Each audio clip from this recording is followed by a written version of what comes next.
Ya está, ¿no? Ya.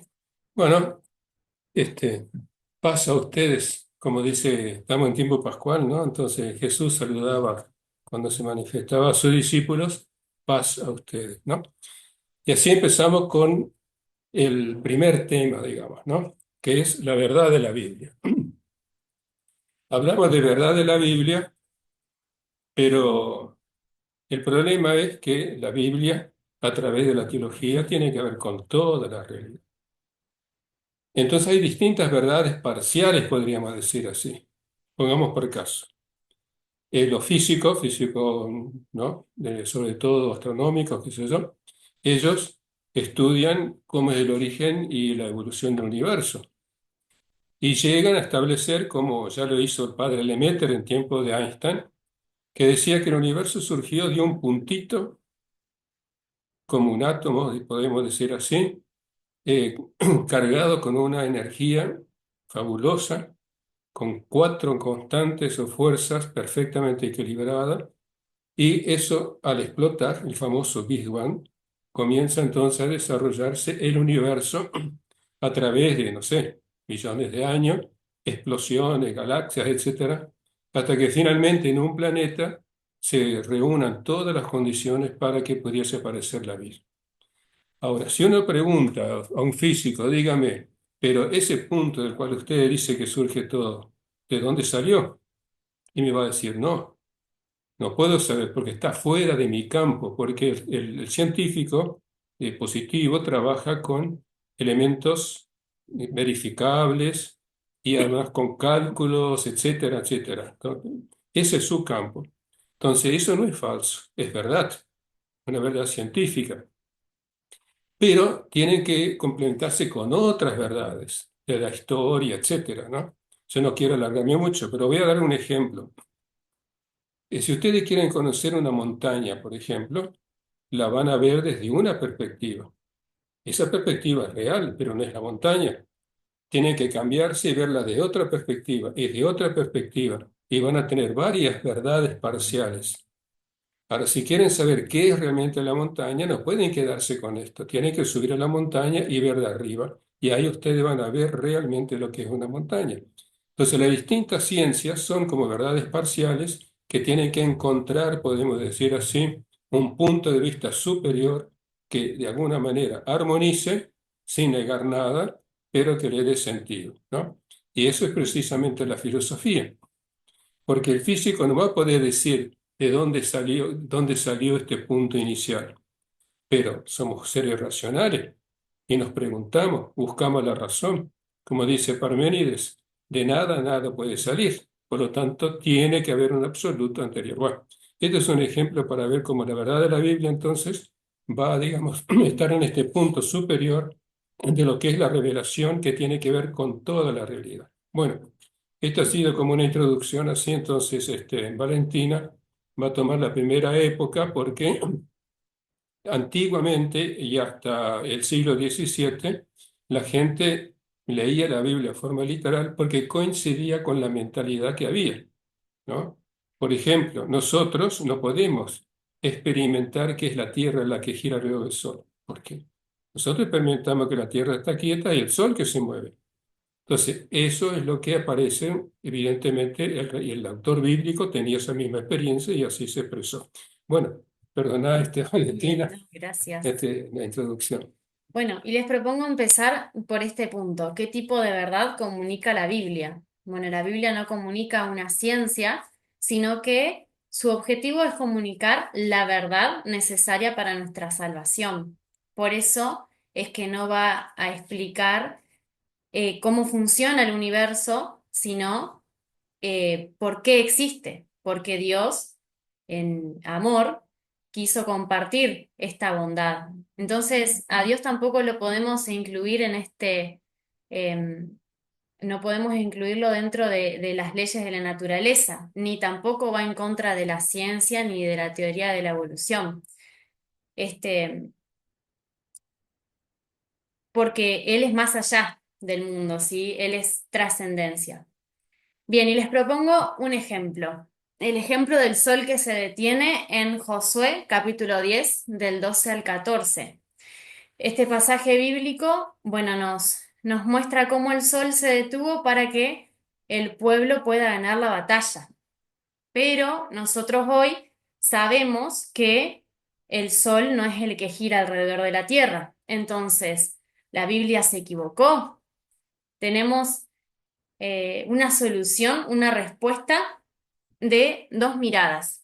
Primero, San Agustín, en el siglo V, va a decir: el Señor pretende hacer cristianos, no matemáticos, científicos, y el Espíritu Santo, que hablaba a través de los autores sagrados, no quiso anunciar a los hombres cosas que no serían de ninguna utilidad para su salvación.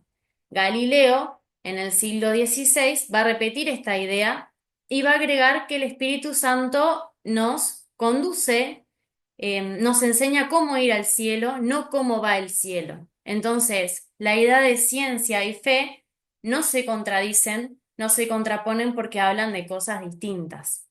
Juan Pablo II también va a aportar a esto y va a decir que Galileo y Einstein son grandes científicos, ¿sí?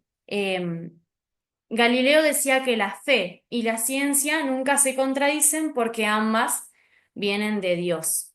También decía que la Biblia no puede ser interpretada al pie de la letra, sino que hay que buscar una forma de interpretar lo que realmente quiere decir. Entonces concluimos en que la ciencia usa la razón, ¿sí? Y la Biblia usa la fe. Entonces no se contraponen las dos, porque por medio de las dos podemos llegar a la verdad, pueden convivir.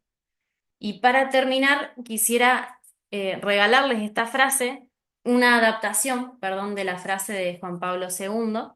La escritura no trata de los detalles del mundo físico. Hay dos campos de conocimiento. Uno viene de la revelación, la Biblia, y el otro del razonamiento humano, la ciencia. No se oponen, sino que se complementan. Muy bien. Este es en torno, ahora fíjense ustedes, yo después en el escrito que les voy a pasar está completa la frase de Juan Pablo II sobre este tema, ¿no? Porque él ha tenido dos intervenciones sobre este tema y al mismo tiempo una catequesis. Bueno, pero entonces esto es la relación de la verdad de la Biblia con la verdad científica, ¿no? Entonces está el otro tema, la verdad de la historia. Porque la Biblia es fundamentalmente, es la única religión, podemos decir así, que surgió en la historia, digamos, de los hombres, ¿no? Por lo tanto, siempre en el pueblo de Israel se sintió la necesidad de escribir la historia. Primero se armó de forma oral, hacía tradición, y en tiempo de Salomón, ahí comenzó ya, cuando él empezó a mandar funcionarios jóvenes a Egipto para formarse, para organizar su reino, ahí surgió un movimiento cultural también muy fuerte, en donde comenzó a reunirse todas las tradiciones antiguas, y a partir de ahí siempre el pueblo de Israel sintió la necesidad de escribir, pasar por escrito su historia, y desde antiguo, los profetas, etcétera, digamos, como tal, ¿no? Ahora, si uno va al texto bíblico, hay como tres concepciones, podemos decir así, de historia. Una es el épico sacral. Épico sacral significa que se hace el relato de la historia como si Dios fuese un personaje más de la historia, de tal modo que la historia la estaría haciendo directamente Dios, ¿no?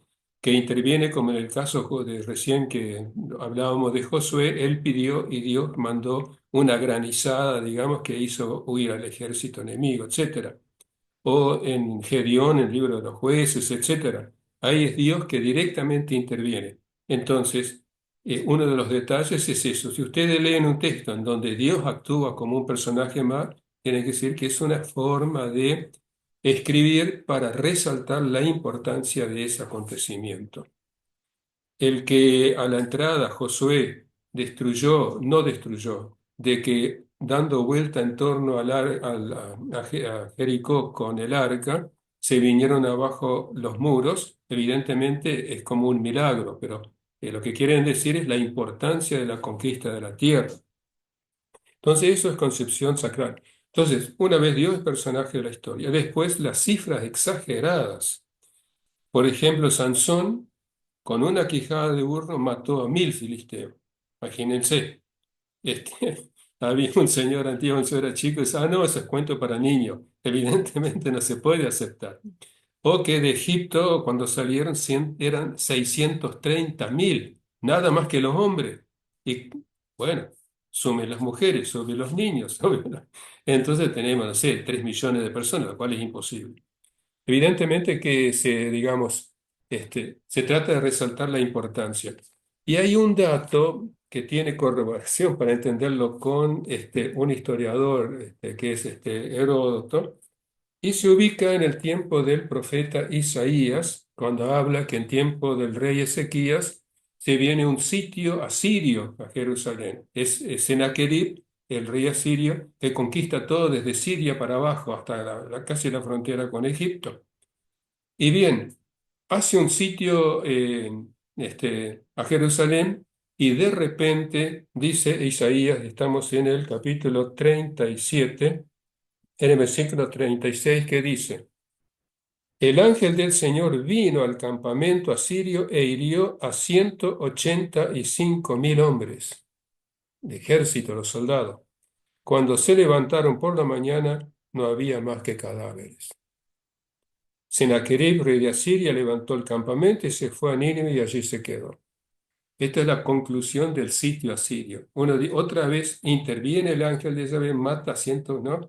No, es sacral eso, es sacral. Y acá Heródoto, que es un historiador, siglo IV, creo, o más o menos, historiador griego, él dice que habla de este hecho del sitio de la conquista de Asiria y dice que en el sitio de Jerusalén se produjo una peste de ratas. Y ese fue el motivo por el cual tuvieron que levantar este campamento e irse. Y es muy exacto entender eso porque fíjense, sitio en carpa, el calor, las ratas, la inmundicia, la basura, todo eso son cosas antiguas. Entonces, el profeta quiere resaltar ese hecho como una intervención de Dios a favor de su pueblo y lo dice con el ángel de Yahvé, que es una figura, digamos, como tal, ¿no? Creo que me logro expresar, digamos, ¿no? Bueno, esto es entonces épico sacral. Y después está la historia profana, no historia, sí, el relato de una historia desde el punto de vista profano, en donde son relatos en donde Dios no aparece en escena, donde no hay milagros, sino que se relatan los hechos como sucedieron.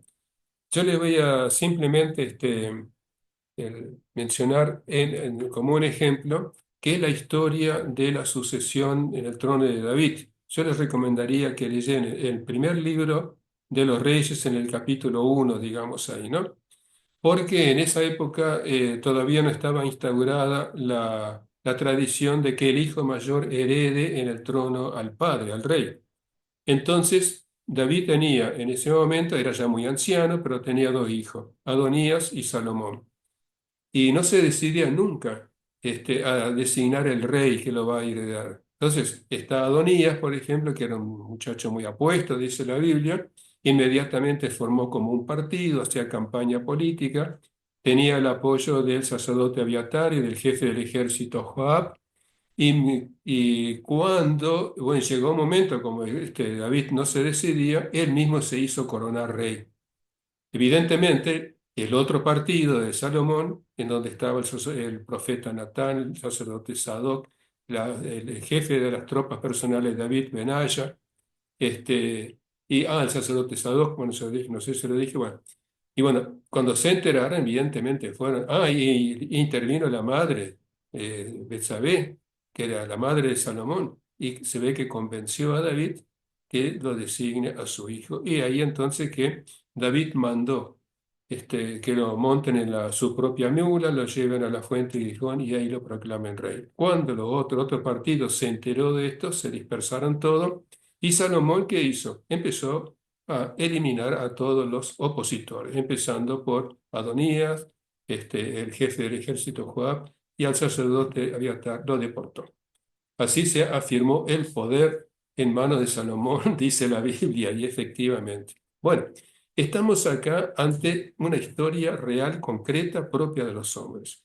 que eso esté en la Biblia y que la historia de la salvación se realice de esa manera es un poco escandaloso para nosotros. Pero tenemos que tener en cuenta que Dios no trabaja con ángeles, trabaja con seres humanos concretos, y tiene que contar con la libertad de los hombres. Este es el gran drama, digamos, ¿no? Dios no puede oponerse a la libertad de los hombres. Y la historia está hecha por la libertad de los hombres. Y hay hombres buenos y hay hombres malos. Y sobre todo a ese nivel de la política, de la busca del poder, etcétera. Bueno, todo eso. Pero aceptando la realidad histórica como es, Dios, a pesar de todo, sigue desarrollando su designio. Y, paradójicamente, a través de toda esta estratagema, podemos decir así, la promesa hecha al rey David de que el Mesías saldría de su descendencia va a pasar a través de Salomón y no de Adonías, por ejemplo. Pero el plan de Dios se realiza a pesar de la miseria de los hombres. Digamos, acá podría venir bien la parábola de Jesús del trigo y la cizaña. El trigo está mezclado con la cizaña y esto es nuestra historia real y concreta hasta que llegue la cosecha final. Ahí se va a dirimir todo. Bueno, yo no quiero alargarme más porque de todos modos estoy explicando, ampliando cosas que ustedes van a encontrar después en el texto. Una cosa más, algo muy escandaloso para nosotros, que es la aplicación del anatema. Jerem en hebreo, que significa exterminio. En el libro de Primero de Samuel, en el capítulo 15, 2 a 3, Primero Samuel 15, 2 a 3, Dios le inspira al profeta Samuel que consagre al anatema o al exterminio a los amalecitas que están al sur de la tribu de Judá. ¿Cuál es el tema?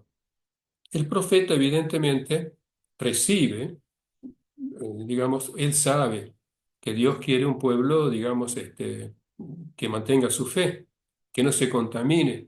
Y en algún momento él recibe como una inspiración de Dios de que tiene que procurar de que ese pueblo no se contamine con los vecinos. Y él es un hombre de su época.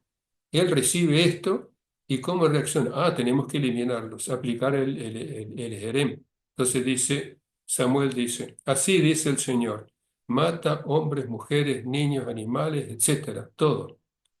Y es una costumbre bárbara que había, estamos hablando de 1200 antes de Cristo, que se aplicaba siempre porque la guerra, digamos, era siempre la guerra santa. Dios era el dueño del pueblo, por lo tanto, la guerra santa imponía estas cosas. Eliminar al enemigo, porque como el botín no puede ser del hombre, porque la guerra es de Dios, entonces hay que consagrárselo mediante el holocausto, ¿no?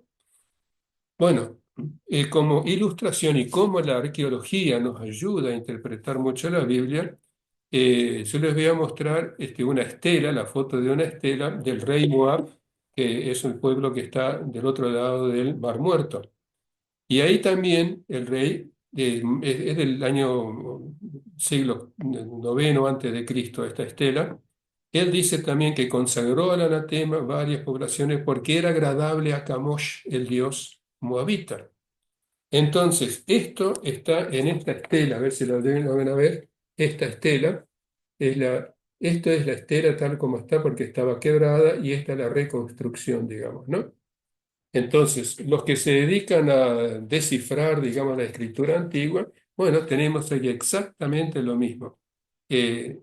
Samuel pensaba exactamente que Mesha, el rey de Moab. Es una costumbre. Bueno, pero después va pasando el tiempo y hay una maduración cultural y llegamos, qué sé yo, del año 1200 hasta el año 400 antes de Cristo, que después del exilio, cuando vuelve Esdras y quiere reconstruir el judaísmo después de los 50 años de exilio en Babilonia, se encuentran con que en esos 50 años, normal, lógico, hay cualquier cantidad de matrimonios mixtos, de lo que eran propiamente, digamos, israelitas con amonitas, con etcétera, poblaciones vecinas.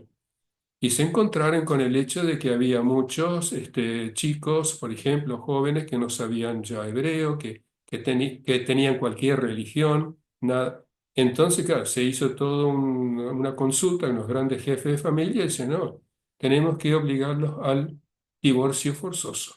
Entonces, todos tuvieron que venir a registrarse y dice el libro de Esdras, el que no se presente verá consagrado al anatema su hacienda.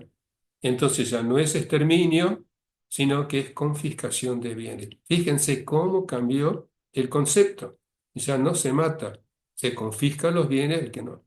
Pero si ustedes van al final del último capítulo de la primera carta a los Corintios, San Pablo dice, el que no quiera al Señor que sea anatema.